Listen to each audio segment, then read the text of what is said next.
Friday morning வந்து பண்ணாரி கோயில் வரைக்கும் போயிருந்தோம். நானும் என் சிஸ்டர் எங்கள் வீட்டுக்காரர் நாங்கள் 3 பேரும் போயிருந்தோம். எங்கள் பாப்பாவும் வந்திருந்தா.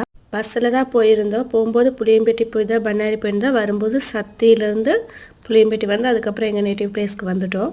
பண்ணாரி கோயில் P1 தான் போயிருந்தோம். பஸ் எதுவும் கிடைக்கல. P1 போனால கோயிலையே ஒரு ரவுண்ட் அடிச்சுட்டு வந்துச்சு. கோயிலையே அப்படியே ஃபுல்லாக சுற்றி பார்த்த மாதிரி இருந்துச்சு. கோயிலில் போய் இறங்கினோடனே பூஜைக்கு தேவையான திங்ஸ் எல்லாம் வாங்கிட்டோம். கீழே தெப்பக்குளத்தில் போய் சாமியெல்லாம் கும்பிட்டு வந்ததுக்கப்புறம் தான் மேலே வந்தோம். நாங்கள் கோயில் ரீச் பண்ணும்போது 11:30க்கு மேலே ஆயிடுச்சு. ஸோ நட சாத்திட்டாங்க. கொஞ்ச நேரம் வெயிட் பண்ணதுக்கப்புறம் தான் உச்சிக்கால பூஜை ஆரம்பித்தாங்க.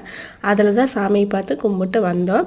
அப்புறம் வெண்பொங்கல் எல்லாம் வாங்கி முடிச்சுட்டு வெளியே வந்துட்டோம். விளக்கெல்லாம் போட்டு விட்டுட்டு என் தங்கச்சி தான் வீடியோ எடுத்துகிட்டு வந்திருந்தேன். ஸோ அதனால் பாப்பாவை நான் வச்சுருந்தேன்.